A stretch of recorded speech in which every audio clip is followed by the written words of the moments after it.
지역 상생 일자리 모델을 제시한 광주형 일자리 사업이 여러 난관을 헤치고 이제 본격적으로 궤도에 올랐습니다. 또 구미와 밀양 등에서도 이런 지역 특화형 일자리 사업이 구체적으로 추진되고 있는데요. 계속되는 경기 부진으로 특히 지역 경제가 무너지면서 기업 유치를 통해 돌파구를 찾으려는 지자체들이 늘고 있다고 합니다. 화요일에 오아시스 함께해 주시는 김방희 생활경제연구소장 나오셨습니다. 네, 어서 오세요. 안녕하세요. 자, 이 조금씩 양보해서 지역의 일자리 좀 만들어보자. 이런 최초의 모델을 제시했던 이 광주형 일자리 사업이 이제 가시화되고 있다. 뭐 이런 반가운 소식이네요. 그렇습니다. 28일에 투자자들과 함께 투자 협약식이라는 걸 진행할 예정인데요. 말씀하신 것처럼 일자리 상생 모델로 가장 각광받았던 프로젝트고 거슬러 올라가면 5년 전 2014년 광주시장 후보의 공약에서 비롯된 사업이었고요. 네. 이게 이제 사실은 광주시와 현대차 간의 협약을 통해서 풀 문제였음에도 불구하고 동종 일자리보다 좀 월급을 적게 준다는 일자리 나누기의 취지 때문에 노동계가 반발하면서 한 8개월 동안 앞이 보이지 않을 정도로 이제 미로를 헤매기도 했습니다. 그러나 네. 이제 마무리가 돼서 올해 합작법인을 설립하게 되는데 거의 마무리됐다고 이용섭 광주시장이 얘기를 하고 있습니다. 28일 투자협약식이 열리면 네. 첫 삽을 뜨게 될 것으로 보입니다. 네, 다음 달이면 이제 뭐 합작법인을 볼 수 있다. 그렇습니다. 이런 소식이 나오고 있는데 광주에 이어서 이 경북 구미 또 경남 밀양도 지금 비슷한 것을 추진하고 있죠. 어떻게 진행되고 있습니까? 그러니까 광주 일자리 경우는 이제 이미 출항을 했다면 네. 여기는 아직 이제 구상 단계이기 때문에 구체화되지는 않고 있는데 대략의 그림들만 나오고 있습니다. 구미 같은 경우에는 LG화학의 배터리 공장을 유치하려고 하고 있는데요. 네. 이거는 조금 성격이 다른 게 해외로 나가려는 기업들을 국내에 눌러앉히는 노력의 일환입니다. 그러니까 정부라든가 지자체 또 지역 정치인들이 나서서 네. 세금 감면이나 부지 제공 등의 혜택을 제공하겠다 그러고요. 이제 광주형 일자리와 달리 월급은 이제 동종 근로자와 같은 수준인데 네. 복지에서 좀 조정하는 그런 얘기들을 하고 있는 단계고요. 밀양은 좀 특이한 게 지금 표에서 세 가지 차이가 좀 드러나고 있습니다만 예. 여기는 중소기업 특화형입니다. 그러니까 배후 지역인 부산이나 김해 지역의 주요 30개 중소기업들을 유치하겠다 이런 겁니다. 네. 이 밖에도 사실은 내년 총선 앞두고 각 지역에서 기업 유치를 통한 일자리 나누기 아이디어가 속출하고 있는데 뭐 무슨 형 일자리 이게 더 나온다고 해도 결코 놀라운 일은 아닐 것 같아요. 네. 정부 입장에서는 일자리 창출이라는 지상 과제를 해결하고 또 지역 입장에서는 쇠락하고 있는 경제를 활성화시키는 거니까 둘의 이해관계가 잘 맞아떨어지고 있다 이렇게 봐야 되겠죠. 예. 자, 최근 몇 년 사이 이 지속되어 온 제조업 부진으로 특히 지역 일자리의 타격이 컸죠. 그렇습니다. 구미형 일자리를 추진하는 구미가 아주 상징적인 예 같아요. 네. 왜냐하면 구미공단이라는 말 들어보셨잖아요. 네네. 그러니까 우리 국가산업단지 이른바 공단의 상징과 같은 곳이었는데 최근에 어느 정도로 이 동네가 안 좋은가 했더니 최근 조성한 국가산업단지 분양률이 22%밖에 안 되고 네. 또 가동률도 전체 이 공단 70%대 모자라는 60%에 불과하더군요. 아마 이렇게 된 게 대부분 공장들이 더 싼 인건비나 근로 환경을 쫓아서 외국으로 나갔기 때문이라고 생각이 드는데요. 예. 뭐 광주형 일자리라는 아이디어가 나온 것도 사실은 광주가 아시아나 자동차가 무너지고 나서 일자리 창출 능력이 떨어지면서 그랬던 거고 밀양 역시 제조업 기반이 없는 곳이다 보니까 네. 일자리 창출 능력이 워낙 불리하니까 이런 아이디어들이 나온 거거든요. 결국 핵심적인 거는 우리나라 제조업 생산 기지, 공장들이 우리나라를 벗어나서 해외로 떠나가면서 네. 이걸 이제 생산 기지의 해외 이전이다. 물 건너간다 그래서 오프쇼어링이라고 합니다만 오프쇼어링을 하면서 이런 문제가 발생했고요. 또 한 가지 우리나라 제조업 자체도 경쟁력이 악화되면서 구조조정을 하고 있지 않습니까? 네. 그것 때문에 지역 경제가 더 타격을 받고 있어요. 예를 들어서 군산 GM 공장이 생산 중단하니까 군산 경제가 네. 아주 쑥대밭이 됐고 또 울산은 조선업이 기반이었는데 조선업이 구조조정을 하면서 울산 지역 경제가 굉장히 어려워졌거든요. 예전에는 지역별 이제 부가가치 창출률 1위가 늘 울산이었는데 예. 지금은 상위권에서 탈락한 상황이다 보니까 지역들이 그야말로 일자리 대란을 겪고 있다 이렇게 봐야 되겠습니다. 자, 그래서 르노 삼성 노조가 최근 그 1년 가까이 끌어오던 파업을 전격 이제 접기로 결정한 데에도 그 지역 경제에 대한 그 어떤 여론 같은 것들이 많이 작용하지 분명히 않았습니까? 있습니다. 분명히 있어요. 왜냐하면은 이제 르노삼성 같은 경우는 부산 지역 경제에서 차지하는 역할이 굉장히 크거든요. 네. 근데 2018년 임금 및 단체 협약을 쟁점으로 해서 1년여 가까이 분쟁을 끌어왔는데 노조가 파업을 이끌었는데도 일부 생산직 근로자들이 그냥 파업에 불참하고 네. 출근하는 일들이 많이 벌어졌어요. 본사에서 일감을 줄일지 모른다. 그러면 내 일자리가 위협받지 모를다. 이런 이제 근로자들의 이해도 작용을 했습니다만은 지역 경제에 대한 우려에 대한 여론도 작용을 했어요. 예. 부산 경제가 휘청거릴지 모른다. 르노 삼성이 잘못되면 이런 것들이 압박 요인이 돼서 이제 파업을 철회하고 마침 다행스럽게도 어제 노사가 임단협 조인식을 열었거든요. 그래서 사태를 네. 마무리 지었습니다. 군산도 지금 GM이 떠나고 나니까 이 공장을 중견기업인 주식회사 명신이라는 데서 샀는데 네. 전라북도가 굉장히 그 지원을 강화해서 여기 2,550억을 추가 투자해서 전기차 공장으로 만든다 그래요. 네. 그래서 한 640개 정도의 일자리를 만들어내겠다. 이럴 만큼 지금 지역 경제들이 일자리에 사활을 걸고 있습니다. 네.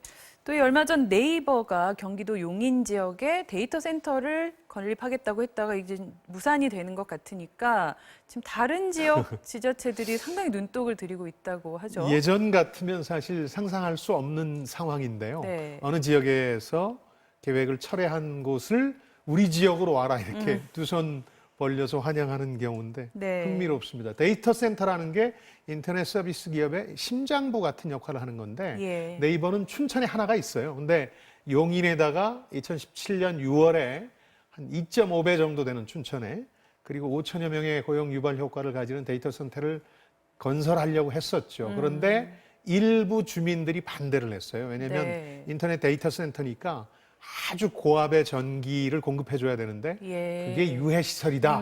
그래서 일부 그 인근 학교의 학부모들도 반대하고 그래서 지난 13일에 네이버가 결국은 철회했거든요. 네. 근데 철회하자마자 지금 들리는 소식이 인근 수원을 포함해서 뭐 경기, 강원, 경북권에서 전부 우리 도시로 와달라. 네. 이런 지금 제언들을 하고 있고 용인시도 이제 일부 주민의 반대 때문에 네이버가 철회했지만 재고해야 되는 거 아니냐 하는 내심 그런 욕구도 드러내고 있고요. 용인 같은 경우는 일자리에 대한 고민에서 조금 여유가 있어서 이런 결정을 한 거 아니냐 이런 얘기를 하고 있습니다만은 실제로 들여다보면 용인만 해도 네. 일자리가 용인에 있는 게 아니라 다른 데서 일하면서 용인에 가서 잠만 자는 배드타운 기능으로 전락해버렸기 때문에 일자리를 유치하는 게 이 지역도 굉장히 중요한 과제가 됐고 네. 그런 점에서 보면 용인이 네이버의 마음을 다시 돌려달라 이런 주문을 하는 것도 이상할 게 없습니다. 이 세계 최대 유통업체인 아마존도 미국 뉴욕 지역에서 비슷한 일이 있었죠. 거의 똑같은 예라고 저는 생각하는데요.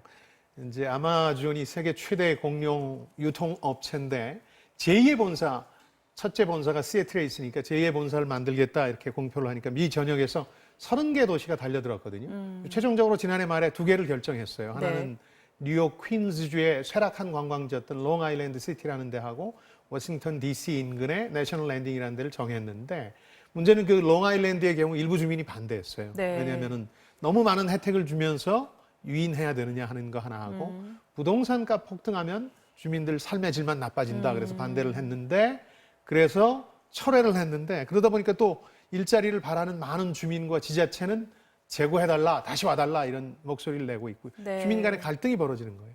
근데 이제 아마존 같은 경우는 일단 떠나기로 결정하고 나서 글쎄 약 올리려는 건 아니겠습니다만 네. 그 롱아일랜드가 바로 이렇게 내려다 보이는 맨하튼 도심으로 갈 거다 이런 소문들이 증폭되면서 지금 아마존을 놓친 롱아일랜드 주민들을 분노하게 만들고 있습니다. 네. 그러니까 이 각 지자체들이 앞장서서 이렇게 기업을 유치하고 뭔가 일자리를 만들고자 하는 이런 움직임이 비단 우리나라만의 일은 아닌 거네요. 그렇습니다. 두 가지 차원에서 봐야 될 것 같은데 세계적인 흐름과 맞닿아 있습니다. 세계적인 흐름에서는 아까 이제 경쟁력을 높이기 위해서 세계 시장에 진출하기 위해서 전부 외국으로 나갔거든요. 세계 네. 그 시장을 노리는 대기업들이, 제조업들이 특히 그걸 아까 오프쇼어링이라고 말씀을 드렸는데 그게 말하자면 한때의 또 뭐 유행 같은 거였죠. 90년대 이후 한 20년간 유행하다시피 했는데 최근에는 그 갔던 나라들 대표적인 게 중국 아니겠습니까? 네. 중국의 그 외자를 보는 시각도 좀 달라졌고 인건비도 많이 올랐어요. 그러다 보니까 뭐 베트남, 캄보디아 이런 쪽으로 가기는 합니다만은 일부가 다시 돌아오는 일들도 미국에선 벌어지고 있어요. 네. 그래서 특히 미중 무역 분쟁과 관련해서 트럼프 대통령 같은 경우에는 중국을 떠나서 미국으로 돌아와라 하고 노골적인 주문을 하고 있거든요. 네. 이건 물 건너갔다가 다시 물을 건너온다 그래서 리쇼어링이라고 그러는데 네. 그런 어떤 세계적인 흐름이 하나 있고요. 그런 것과 맞물려서 지역이 이렇게 생산 기지를 유치하려는 거고, 또 하나는 우리만의 문제로 네. 제조업 분야가 워낙 경쟁력이 약화되다 보니까 구조조정으로 지역 경제가 어려워진 부분들이 있기 때문에 지역의 리더십, 지자체라든가 지역 정치인의 입장에서 내년 총선도 앞두고 있는데 보여줄 수 있는 게 이런 일자리밖에 없잖아요. 무슨 형 일자리한 이름 붙어서 예를 들어서 몇천 개 일자리를 우리가 확보했습니다 이렇게 유권자들한테 얘기할 수 있다면 네. 좋은 거니까 더 이런 게 우리나라 사정 때문에 더 상당한 열기를 띠고 있는 것 같습니다. 요즘 같은 시대에는 정말 강력한 어떤 그렇죠. 유인 수단이 될 것 같습니다. 그렇습니다. 네. 자, 그래서 이 각 지역에 특화된 이 일자리 사업 또 이 상생 모델이 좀 잘 추진됐으면 좋겠다 이런 바람이 있는데 그러기 위해서는 좀 먼저 선결 과제라고 할까요? 넘어야 그렇습니다. 할 그런 산들도 많죠. 이 점을 꼭 지적하고 싶은데요. 시도는 많은데 과연 뭐가 성공할지 누구도 장담할 수 없어요. 가장 걱정되는 건 세 가지인데 하나는 경영의 주체가 애매합니다. 광주형 일자리의 네. 경우에 최대 주주가 21%로 광주시예요. 물론 이제 2대 주주인 현대차가 19%로 현대차에 사실상 경영을 위탁하는 형태가 되긴 하겠는데 네. 죄송한 말씀이지만 공무원들이 기업 차려서 경영해서 잘 되는 걸 못 봤거든요. 그러게요. 그게 좀 걱정이 돼요. 네. 그러니까 경영권의 혼선 같은 게 벌어지지 않을까 하는 게 있고요. 또 하나는 광주형 일자리가 8개월 표류했다 이런 말씀도 드렸는데 네. 이때 노동계가 우려했던 게 임금 떨어지고 노동 환경 악화되는 거 아니냐는 우려 때문이었거든요. 그렇죠. 이걸 잘 설득하는 게 다른 지역의 경우도 좀 과제라는 생각이 들거든요. 그러니까 임금 때문에 논란이 벌어진다면 정부가 이제 복지 같은 걸로 조금 보완해 주겠다 이렇게 네. 방향을 틀고는 있는데 이해 집단을 설득하는 문제는 여전히 어려운 과제로 남아 있다. 네. 마지막으로 이게 제일 중요하다는 생각이 드는데요. 뭐 어디다 공장을 세워서 뭘 만든다고 쳐요. 그 공장이 살아남으려면 그 물건이 잘 팔려야 되지 않습니까? 그렇죠. 그러니까 광주에서는 경차를 만들기로 했는데 과연 우리나라 시장에서 경차가 잘 팔릴까?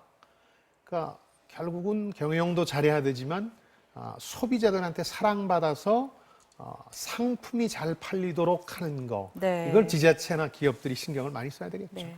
왜 이 님비라는 용어가 있지 않습니까? 그렇죠. 그 네. 유해 시설이나 위험 시설을 우리 동네 근처에 오지 말아라 이런 그런 움직임인데 요즘 그 지자체들이 하는 모습을 보면은 그 반대인 핀피라는 용어가 또 생각이 나요. 그렇죠. 일자리 때문에 제발 내 앞마당으로 와주십시오 하는 Please in my front yard라는 그런 얘기를 하고 있는 현상들이 보이는 거죠. 특히 제조업 공장, 예전에는 대기 오염이라든가 오염 때문에 기피하다시피 했는데 요즘은 일자리 때문에 어서 오십시오.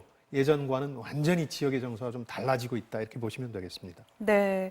근데 앞서 얘기한 뭐 네이버의 경우에도 용인시에서는 그러니까 님비의 대상이 된 거고 그렇죠. 다른 지역에서는 핀피의 대상이 되는 거고 아마존도 마찬가지고요. 그렇습니다. 그러니까 이게 이렇게 딱 구분하기에 또 좀 애매한 그런 측면도 있는 것 같습니다. 그러니까 혐오 시설이냐 선호 시설이냐 네. 이게 딱히 이렇게 구분이 안 되는 경우들이 있거든요. 최근에 논란이 되고 있는 제철소 같은 경우도 상당히 그런 예에 해당된다고 볼 수 있습니다.